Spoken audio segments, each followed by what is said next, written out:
Hotoizantsika hatrany kosa ny fampahalalam-baovao mahakasika ny sehatra sosialin'ny mponina ny fampiatso ireo fikambanana samihafa izay ahitana fikambanana miaro ny zon'olombelona, eo ihany koa ny fikambanana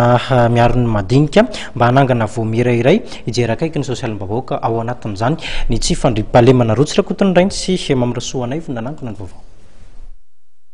Fikambanana samihafa izay ahitana ireo mpiaro ny zon'olombelona sy ireo vondrona samihafa misy 500 no niaran'ny Kaondoa hanangana ny komisiona iray izay hijery manokana ny momba ny olana ara-tsosialy izay mahazo ny vahoaka malagasy ankehitriny. Nambaran'ireo mpikambana ao anatin'ity komisiona ity araka izany fa tsy tokony atao laharam-pahamehana ny fijerevana ny krizy sosialy mahazo ny vahoaka ankehitriny. Raha tsy ilaza afa-tsy ny tsy fandriam-pahalemana ohatra. Zany fa hoe fanometanana mba samy misy ny fanaraha-maso, misy ny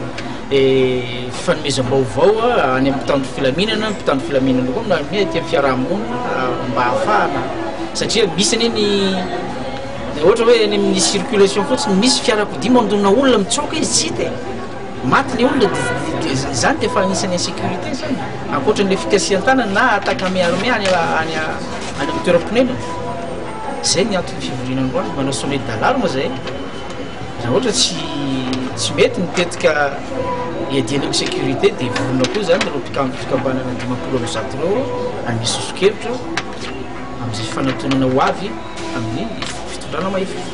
Tokony hisy hatrany ary ho amafisina bebe kokoa ny fiaraha-miasa sy ny fampitam-baovao eo amin'ny olon-tsotra sy ny mpitandro ny filaminana hoy ny komisiona ary vonany handray ny andraikitra amin'izany izy ireo fitsinjovana ny vahoaka. Ankehitriny dia mampaneny lakilosy ny komisiona fa efa andohalika ny ranom-bary ary efa mizaka ny tsy erany aina intsony ireo vahoaka malagasy an-tapitrisany maro.